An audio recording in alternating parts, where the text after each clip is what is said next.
Infinite is a number that is incomprehensible, but that's what makes Minecraft so great. It's infinite open world that continues endlessly in every single direction. No matter which way you run, no matter which way you look, you will always see more land. But what if I were to take all of those dimensions of Minecraft and put it all into one singular dimension?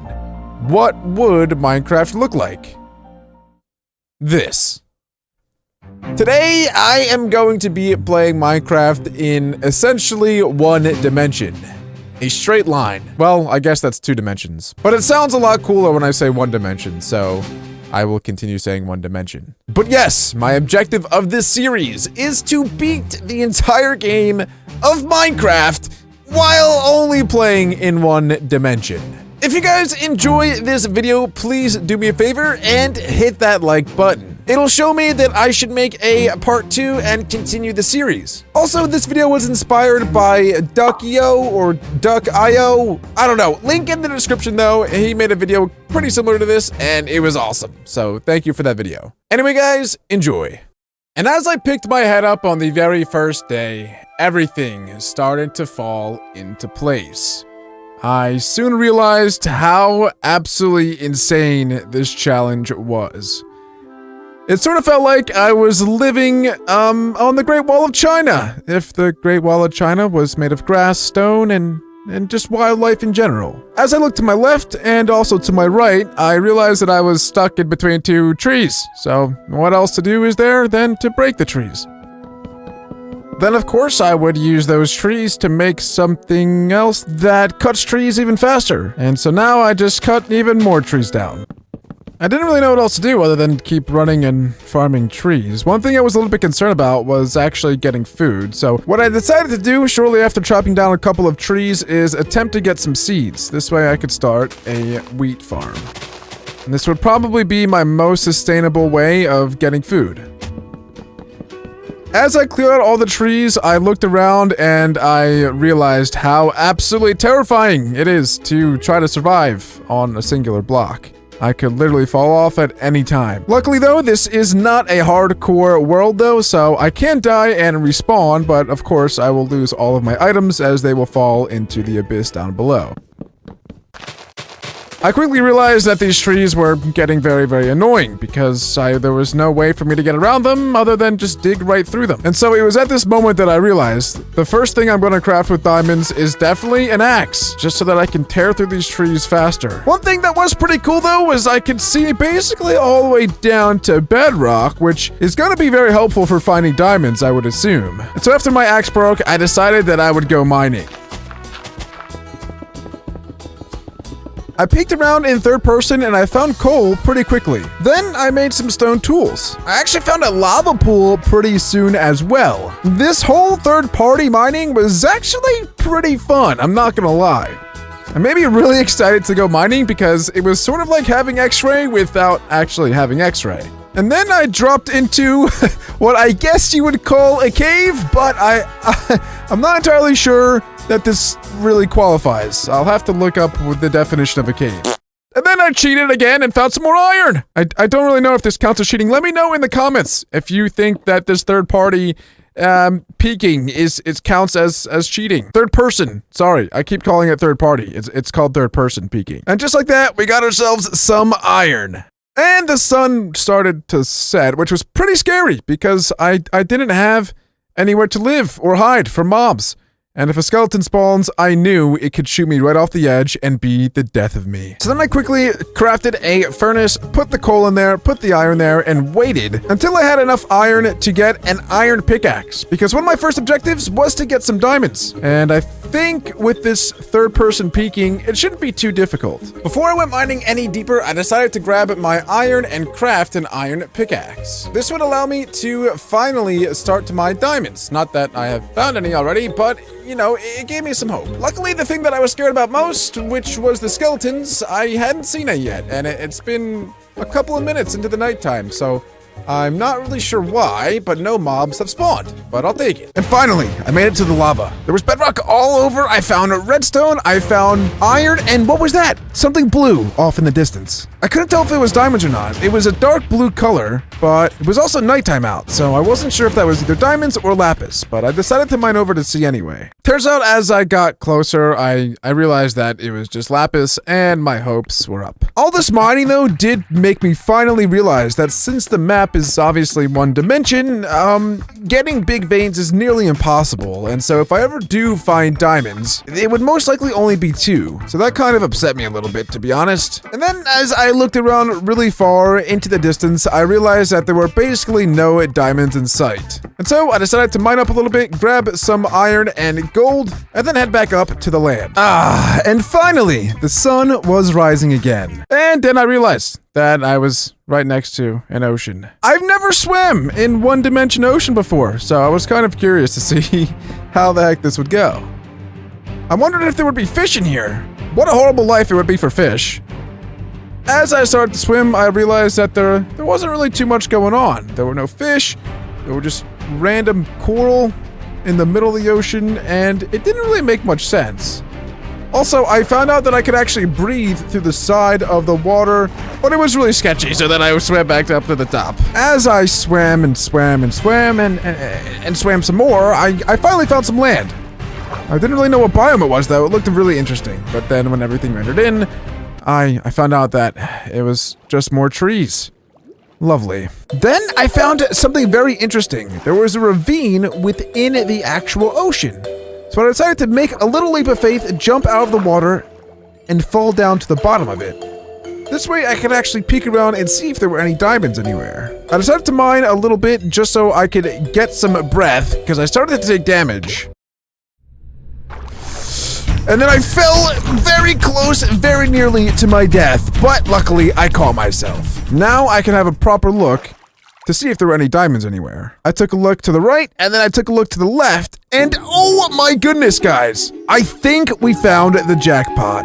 It's very, very hard to see, but I think there's something glistening all the way over to the left. And so I did what any other regular-brained person would do, and I just strip mined all the way over. As I was mining over to hopefully my first diamonds of this series, I realized that I still had no food, and so I made the decision that after I got these diamonds, I would start my wheat farm. As I was getting closer to where I thought the diamonds were, I decided to peek over again, and my heart stopped. After all this work, after all that mining, I realized that I had been fooled. It was literally just diorite covered in vines that I mistaked for diamonds. That was one of the saddest things in my life, until this happened. I decided to check around my near surroundings and found that I was actually on top of the diamonds. I was actually so dumb to even think that in the first place. So anyway, I ran back to my furnace, grabbed the iron, crafted an iron pickaxe, and as fast and carefully as I could, I ran straight back to where the diamonds were. Then I mined straight down directly on top of the diamonds. I got my iron pickaxe and I mined them. I was a little bit scared that they might fall off the edge, but there was really not much I could do about that. Until I realized that I could do this a little bit safer and just put some blocks to the left and right of the diamonds and then mine it up like that. And so there we go. I now had 3 diamonds. What an achievement. And like I said, now that I had acquired the diamonds, my next little mini objective was to get some sort of source for food. And so as I swam up to land, I realized that I was actually in a jungle. It wasn't just any forest, so this is probably the most absolutely obnoxious biome that I could be in, because this would mean that I just have to mine through a ton of wood to really get anywhere. And after finally getting through the jungle, there was a nice little desert that led directly back into another jungle. I took a peek around the edge and realized that it's not a very safe jungle. There's a fire starting. This was actually kind of good news though, because I wanted to make a nether portal so that I could obviously go to the nether. So what I decided to do was craft a bucket. I got the bucket, I ran back to the ocean, and I grabbed a bucket of water. This would actually be really good for placing down near my house in case I ever fall off the island that I build. I could actually catch myself in the water stream. Already though, I was essentially out of hunger. I really didn't want to build my base in the jungle because of just how annoying it is to maneuver through, but it was becoming nighttime, I was low on hunger, and so I decided to finally craft my base. I didn't really have a plan for what I wanted to do, so I just kind of made a ginormous platform outward. And finally, the most extravagant platform you have ever seen was finished. And then I realized I literally built this entire thing directly next to a temple. Didn't really look like there was anything in there though. I decided to light up my island in fear of mobs spawning because I figured the more room that there was, the more chance of mobs spawning.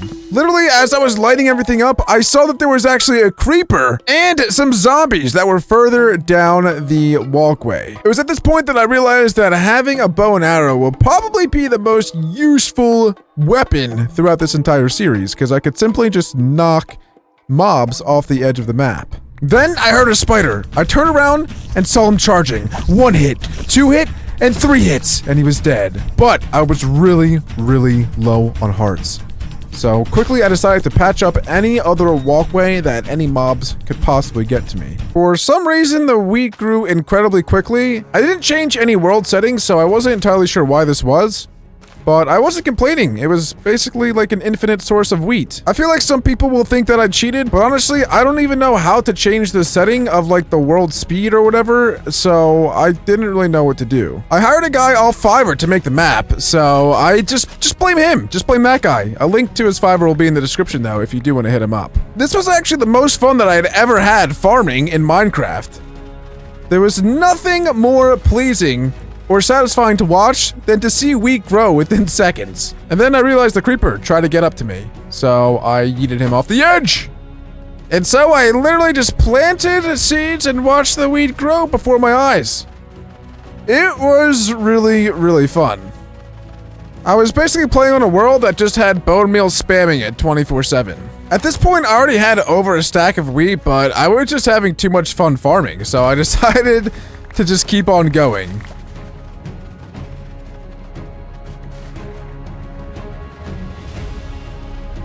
Soon, I turned my stacks and stacks of wheat into bread and chowed that down very quickly. After I'd gotten over an entire stack of bread, I decided that that would probably be enough to feed me for quite a while. And so the next thing I decided to do was to build a nice cozy little house. Nothing too special.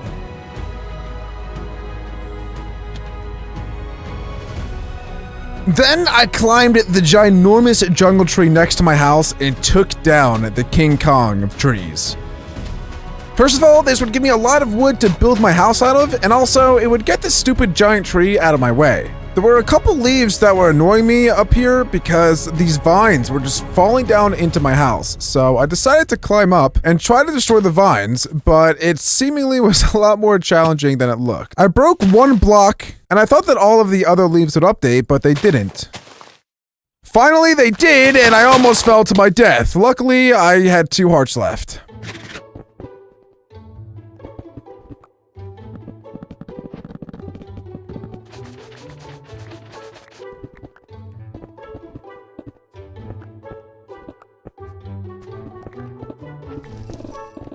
I had really limited supplies, so my house came out very, very basic. But I was kind of happy with it. It was a nice little cozy place. And since it was now nighttime, I decided that it was the perfect time to go mining again. And so I crafted a diamond pickaxe. In this mining expedition, I had the full intent to eventually craft a nether portal. I was pretty scared, to be honest. I didn't really know what to expect in the nether. I didn't know if the nether was still going to be 1 dimension, and if it was, I wasn't really sure how, finding a nether fortress would work, to be honest. I was really, really worried. I also heard a zombie near me, and I was starting to get scared. So I put torches in my offhand and continued my mining expedition. But I did know in the back of my head that all it would take is for 1 zombie hit to knock me off the edge, and all of my progress would have been lost. And so I continued mining down and down and down until I got to diamond level once again. I found another cave, if that's what we're calling it, and I was worried that this is where I was hearing the zombie from before. But luckily, I didn't see anything. I was getting awfully close to a ton of lava and fire from the vines burning. I realized that I forgot to get a water bucket in order to turn the lava into obsidian, and so I went back to my house, but very, very cautiously, as I did hear that there were skeletons nearby. a skeleton saw me, and I decided to run back down into the mine. This was literally the worst thing possible. I guess going back up to my house was no longer an option, so I continued onwards.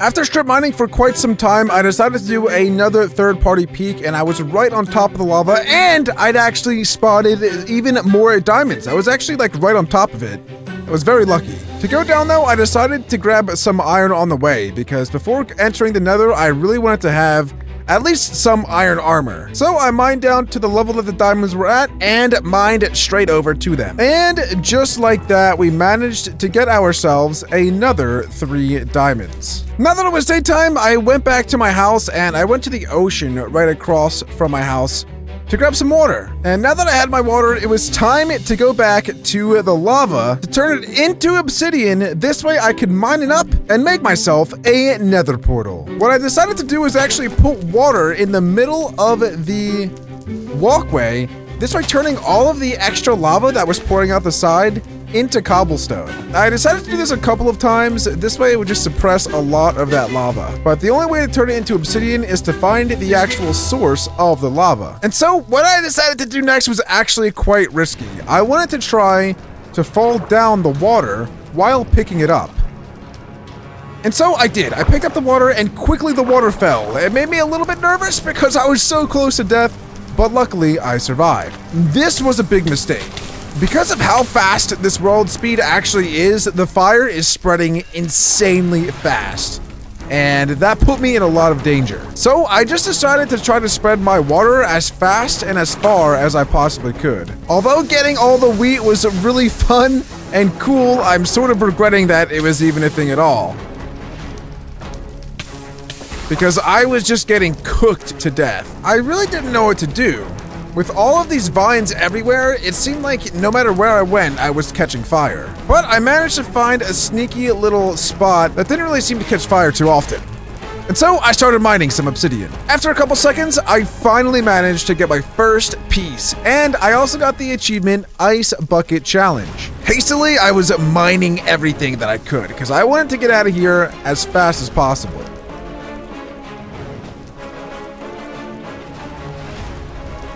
After mining up the obsidian for quite some time, I managed to get myself 11 obsidian, which was one more than enough that I needed in order to craft another portal. And so it was time to go back home. I decided to build up the side of the entire map though, instead of actually using the water to get back up, because I was worried that with how fast and speedy this world is, that I would somehow mess it up and fall to my death. Doing this though, I was quite worried that a skeleton might spawn and shoot me off the edge, especially because it was nighttime. Luckily though, I managed to survive the climb and head my way back home. As I was almost home, I saw that there was a creeper and a zombie on the top of my house. I guess I did a really poor job of lighting this area up. I tried to do something tricky and place water down and hoped that that would actually flush them out the edge. But it really didn't do anything, and the creeper tried to swim his way up. I let him blow up, and luckily I survived. Then I made a dash for my house. I got inside and I blocked off the entrance, just in time for that creeper not to explode. Then I made some more torches, went onto the roof of my house, and placed a couple more of them in the area to hopefully prevent any more mobs from spawning. There's a creeper that was still looking for a fight, and so I brought it right to him. With a couple of my ninja moves, it was not too difficult to get rid of this creeper. Then I heard a spider. The mobs just kept on swarming. Then it was time to build the nether portal. So I placed my first 2 blocks, then I built up the sides. Then, of course, I topped it off. To make it a little bit more pretty, I decided to smelt some cobblestone into stone brick, and I would spice it up a little bit. Then I went into my chest and realized that I had 2 gravel in my inventory and started breaking them until I got a piece of flint. And finally, I got what I was looking for, a piece of flint. Then I crafted one of my favorite blocks in the entire game, chiseled stone brick. I made a couple of them and placed them in the corners of the nether portal. Then after all of my iron finally smelted and I got some more stone, I decided to craft even more stone bricks and even some armor. I made sure just to save a little bit of iron so that I could craft myself a flint and steel as well, obviously to ignite the nether portal. Then I crafted some more of my favorite block in chiseled stone bricks, and I made the entrance to the nether portal a little bit more pretty. Again, I did my best to make this place look as nice as possible, but with the limited amount of supplies and materials that I had, it didn't really come out too great. But guys, it was time to face my fears, to enter the nether. Whoa!